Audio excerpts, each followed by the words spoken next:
संदीप निकम साहब, उसको लगता है, जैसे मैंने कहा था, मैंने जो कोई तो भी एक दीवान है उसका झगड़ा हुआ था मेरा, 1.5 लाख रुपए कोर्ट मांग रहा है अब फास्ट ट्रैक चलाने के लिए। 1.5 लाख रुपए कह रहा है कोर्ट कि अगर आपको मैटर इस लॉकडाउन पीरियड में चलाना है तो आप 1.5 लाख भरो, हम इसको चलाएंगे फास्ट ट्रैक पे। नहीं मेरे पास 1.5 लाख रुपए, तो देखेंगे। तो अनमोल अंबानी जो है वो 5G के बारे में कह रहा है।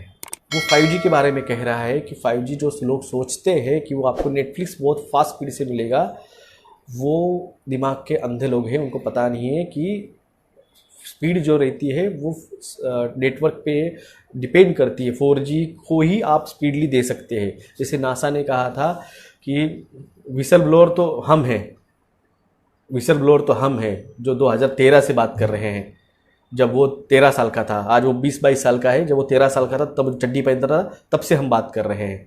तो किसी को उठा के विसल ब्लोअर मत बोल दो। 2013 से जब चड्डियाँ पहन रहे थे, तुम चड्डियों में थे तुम लोग, तब से हम इस पर बात कर रहे हैं 7 साल पहले से। तो मैं बोलता हूँ ना, मैं कड़े बोलता हूँ, बुरा लगता है। और कोई आके मेरे वॉल पे अगर कुछ कमेंट करता है, कल एक जन आके मुझे स्टूपिड कह रहा था सुबह, वो कह रहा है कि गोबर के जो आते हैं, क्या उसे हमारे यहाँ पे गोबर का जो उसके अगर लोग उसकी पुताई कर दी जाए घर के ऊपर, वॉल्स के ऊपर, तो उसका रेडिएशन नहीं होगा। अंधा चूते, करोड़ों लाखों रुपए खर्च करके तूने दीवार बनवाई है उस पर गोबर लगाने के लिए।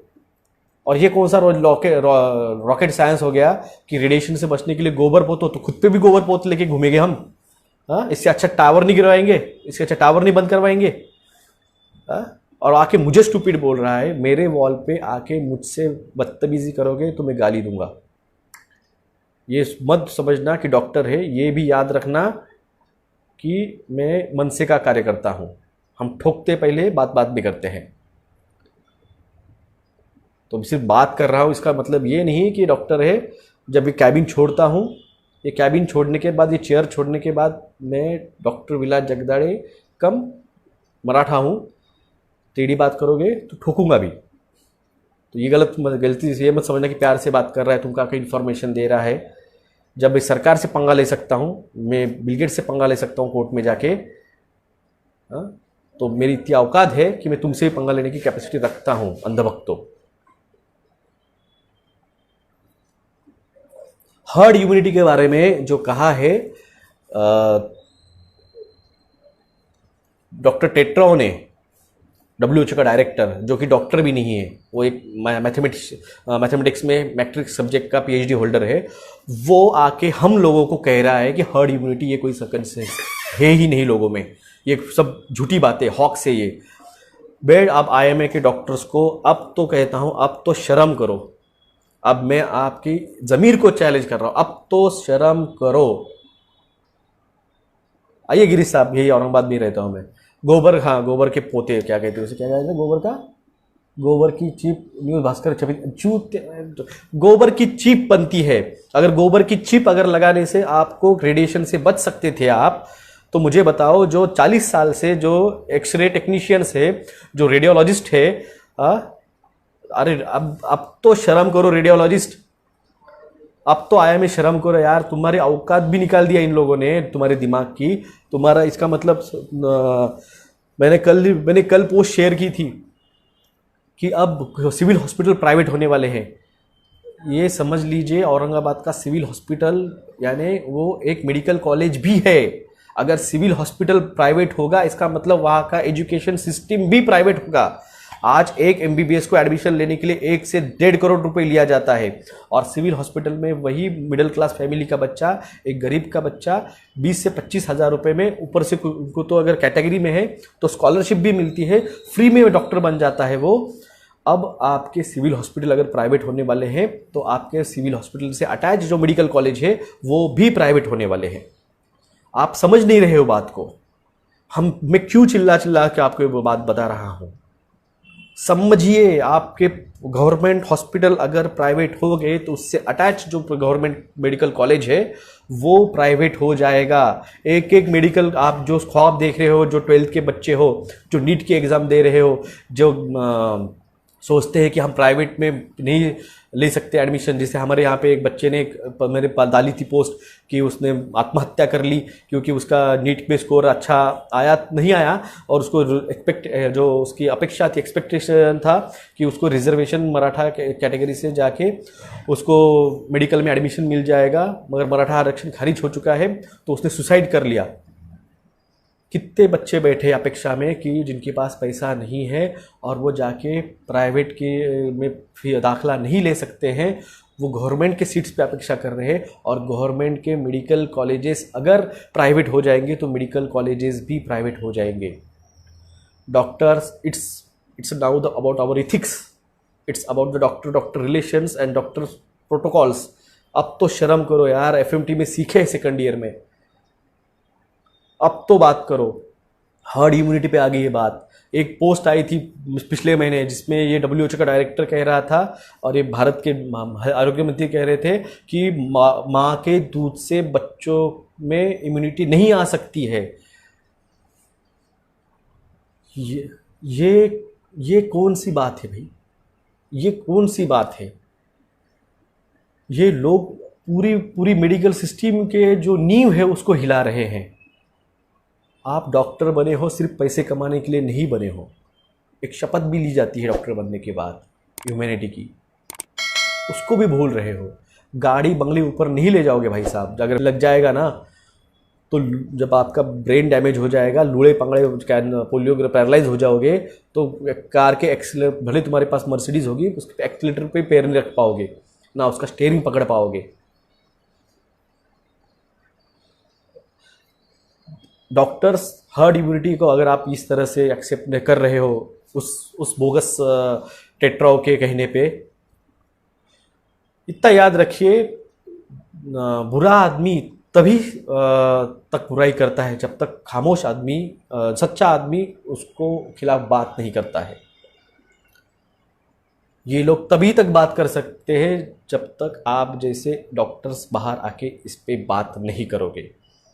आपका ज़मीर ज़िंदा नहीं है तो कम से कम आईने में जाके ये बोल दो कि मैं सिर्फ पैसे कमाने के लिए डॉक्टर बना हूँ, मुझे डॉक्टर सिर्फ पैसे कमाने के लिए बनना है, मुझे लोगों के कोई लेना देना नहीं। और ये बात आपके बच्चों के आंखों में जाके बोल देना, बच्चा है मैं डॉक्टर सिर्फ पैसे कमाने के लिए बना हूँ, मुझे इथिक्स के बारे में कुछ लेना देना नहीं है, मुझे किसी चीज़ के बारे में कुछ लेना देना नहीं है। लोग माँ का दूध बच्चों में इम्यूनिटी पैदा नहीं कर रहा ये बोल रहे हैं, हाँ मैं मान रहा हूँ उसको, मैं भूल चुका हूँ, पैसा दिख रहा है सिर्फ मुझे। वो आके कह रहे हैं कि हर्ड इम्यूनिटी ऐसी कोई चीज़ है ही नहीं दुनिया में। तो आप ये बात मान रहे हो कि वो डॉक्टर टेट्राओ जो कह रहा है, WHO का डायरेक्टर, और जो हेल्थ मिनिस्टर कह रहा है, जो कि खुद एक MBBS MS सर्जन है, तो आपका ज़मीर कहाँ है? मेरे एक दोस्त थे CA, मैंने उनको कहा कि यार मैंने ऐसी बात की थी, उसने क्या कहा मालूम है? अगर किसी CA ने आके अगर हमारे CA को अगर सभी इसको कह देता कि तुम CA लोग से ऐसे कर रहे, तुम्हारा इथिक्स कहाँ है, हमारे CA आग बबूला हो जाते थे, हो जाएंगे अगर हमने से किसी सुन लिया तो। आपको मैं कह रहा हूँ, आपको आज़ाद साहब कह रहे हैं, आपको डॉक्टर टुमानी साहब कह रहे हैं, आपको डॉक्टर कोठारी साहब कह रहे हैं, आपका ज़मीर कहाँ है?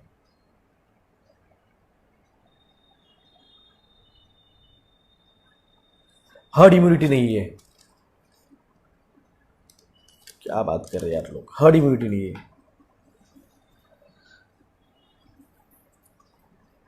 नहीं, लोग को लग रहा है आज हम पैसे कमा रहे हैं, हाँ हम पैसे कमा रहे हैं, हमको क्या है सरकार, यही मैं कह रहा हूँ, गरीबों को अनाज देना बंद करो, वो आंदोलन करेंगे। डॉक्टर लोगों को जो सब्सिडी दे रहे हैं गवर्नमेंट, वो बंद कर डालो, डॉक्टर लोग कैसे बाहर नहीं आते देखना। जो कोविड पेशेंट के नाम पे 1.5 लाख 2 लाख 3 लाख रुपए जो मिल रहा है डॉक्टर्स को फंडिंग, वो रोक दे। यही तो सब खेल है। वर्ल्ड बैंक को समझ चुका है लोगों को किस तरह से खरीदा जाए, किसको क्या दिया तो खामोश बैठ जाता है। कुछ पैसों के फेंक दो गड्डिया, लोग खामोश बैठ जाएंगे, नहीं करेंगे बात। पैसा रोक दो, सब खेल पैसे का है। जो मैंने कहा है कि 20 स्टेट्स को 68,825 करोड़ रुपया लोन देने का परमिशन दिया है सेंट्रल ने। पिछले 6 साल में भारत ने 60 लाख करोड़ रुपया कर्जा लिया है वर्ल्ड बैंक से, और वर्ल्ड बैंक की जो सेक्रेटरी बनी है वो इंडियन है पिछले साल। और वर्ल्ड बैंक दुनिया को कर्जे में डुबाना चाहता है। वर्ल्ड बैंक दुनिया को टेक ओवर करने के लिए दो तरीके आते हैं। अगर आपको किसी की ज़मीन हथियानी है तो वहाँ पे जाके उसको मार डालो गोली मार के, या फिर उस पर इतना कर्जा करो कि वो आपके कर्जे में डूब के आपके नाम से ज़मीन लिख दे, या फिर उस पर जो है बरसात जैसे एक्स्ट्रा बरसात हो रही है जिसमें उसका पूरा नुकसान हो जाएगा। जब उसका नुकसान हो जाएगा तो वो ज़्यादा दिनों तक उसमें से उत्पादन नहीं ले पाएगा, और आखिरकार में एक तो आत्महत्या कर लेगा, नहीं तो वो ज़मीन किसी और को बेच देगा। यही सीधा सिंपल जो आपके गांव में आपके देहात में जो खेल चलता है, यही वही खेल है नेशनल लेवल का और इंटरनेशनल लेवल का। वर्ल्ड बैंक, भारत एक किसान है समझो, और उसको इतना पैसा दे रहा है, इतना कर्जा दे रहा है, 101 लाख करोड़ रुपए कर्जा हिंदुस्तान पे है। आप बात समझिए, भारत पे कितना कर्जा है? 101 लाख करोड़ रुपए। अगर उसका मैंने जब वीडियो बनाया था, उसका जब मैंने पोस्ट किया था, तो लोगों ने कुछ उसका कैलकुलेशन किए थे और निकला था जो बच्चा आज माँ के पेट में है, जो पैदा भी नहीं हुआ है, उसके सर पे भी 75,000 रुपीज़, 75,000 रुपये का कर्जा है उसके पे। अगर आप कल मरने वाले हो, बुढ़े हो आप 80-90 साल के और कल मरने वाले हो, तो भी मरते वक्त आपके सर पे 75,000 करोड़ रुपए का कर्जा मोदी साहब ने रखा है लाके। क्या होगा इसका परिणाम? मोदी साहब झोला उठा के चल दिएंगे। है ही उम्र कितनी, 60-65 साल है, और 5-10 साल ऊपर नीचे, तो 60-65 साल के एक बार वो झोला उठा के चल दिए, तो ये जो कर्जा है, ये कर्जा तो आपको और मेरे बच्चों को भुगतना पड़ेगा, उसको फेडना पड़ेगा। कर्जा लिया है तो ईएमआई तो देना पड़ेगा ना। पिक्चर था संजय दत्त का, और इसका तो भी गाना भी है, कर्जा लिए, लोन लिया है तो ईएमआई भी देना पड़ेगा। तो ये जो 101 लाख करोड़ रुपए जो कर्जा लिया है, जो आप तक नहीं आया है, जो आप तक नहीं आया है, गया कहाँ है वो जो 60 लाख करोड़ रुपए ये 5 साल में लिया गया, प्लस जो आरबीआई से 1 लाख करोड़ रुपए अलग से निकाला गया, 1 लाख करोड़ रुपया जो अलग से उठाया गया पिछले साल चुनाव जीतने के बाद, आते ही सरकार ने जो उठाया था, वो पैसा गया कहाँ है? कोई बता सकता है? तो ये जो अब समझो, ये जो किसान था, जो मैंने दिखा एग्जांपल, ये किसान था, इस पे 101 करोड़ रुपए का कर्जा हो गया है। अब ये किसान ये पैसा नहीं दे पाएगा, तो क्या करना पड़ेगा? इसकी जो ज़मीनी वैल्यू है, जो भारत की भूमि की जो वैल्यू है, जहाँ पे मैं बैठा हूँ, जहाँ पे आप बैठे हैं, जहाँ पे आपका बच्चा बैठा है घर में, वो जो ज़मीन है आपकी, भारत माता जो है, इसका ये गुलाम बन जाएगी। ये जो किसान है, भारत किसान जो है, पूरा भारत माता जो एक मदर इंडिया है, ये मदर इंडिया पे 101 करोड़ रुपए का कर्जा, 101 लाख करोड़ रुपए का कर्जा मोदी साहब ने किया है। अब ये जब कर्जा ये मोदी साहब नहीं फेड पाएंगे, अमर तो नहीं है मोदी साहब, अमर तो नहीं है ना भाई, भगवान का रूप मानते हैं ना आप लोग, कहते भगवान है वो। अब उनका ब्रेन वॉश हुआ है, सॉरी उनका ब्रेन कंट्रोल किया गया है कि मोदी साहब ही रिप्लेस कर दिए हैं। क्या पता क्या हुआ है मोदी साहब को अपने। अब वो मोदी साहब ऐसे डिसीजन ले रहे हैं, लाखों करोड़ों भारत माता पे कर्जा किया है।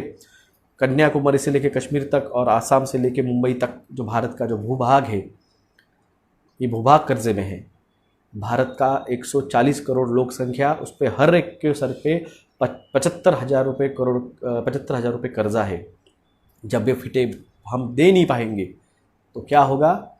ये भारत माता जो ईस्ट इंडिया कंपनी की गुलाम बनी थी, आज वो गेट्स फाउंडेशंस और वर्ल्ड बैंक की गुलाम बन जाएगी। 68,825 करोड़ रुपए जो 20 राज्यों को लेने की उन्होंने परमिशन दी है, अब भारत माता गुलाम बन चुकी है, अब इनको राज्यों को गुलाम बनाना है। ये अब आप कहीं से हो, आप कर्नाटका से हो, आप यूपी से हो, आप एमपी से हो, आप पश्चिम बंगाल से हो, आप जम्मू कश्मीर, दिल्ली, गुजरात, महाराष्ट्र, केरला, तमिलनाडु, बंगाल, उत्तराखंड, नागालैंड, आसाम, त्रिपुरा, दीव, दमन, गोवा, कहीं के हो, अब आपके राज्य गुलाम बनाए जाएंगे।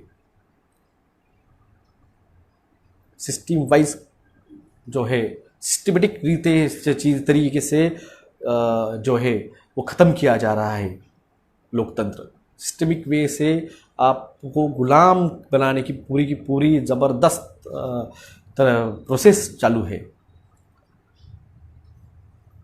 भारत ख़त्म करो, राज्य ख़त्म करो, जिला ख़त्म करो,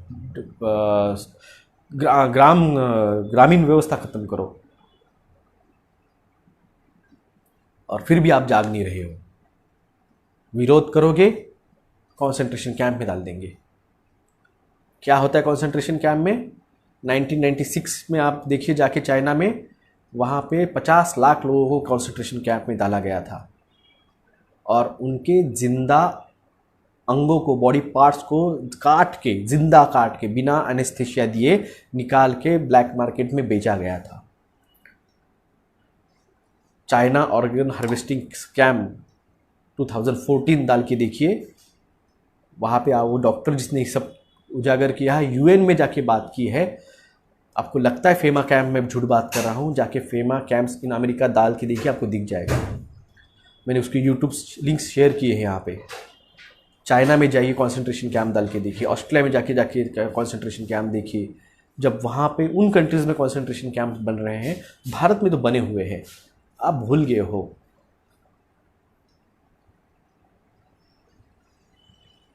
विरोध करना चाहोगे, कंसंट्रेशन कैंप्स डाल देंगे। नहीं करोगे, ले लो। प्रिपेयर्डनेस 101 CDC फॉर अमेरिका, ये वेबसाइट पे जाके देखिए क्या है, क्या इम्पैक्ट करता है। डॉक्टर कैरी मेडिच जो है, मॉडर्ना का वैक्सीन एक्सप्लेन किया उन्होंने, मैंने उसको हिंदी में ट्रांसलेट किया है। हम क्यों डरे हुए हैं, हम क्यों नहीं लेना चाहते, हम क्यों आपको बता रहे हैं चीज़ें।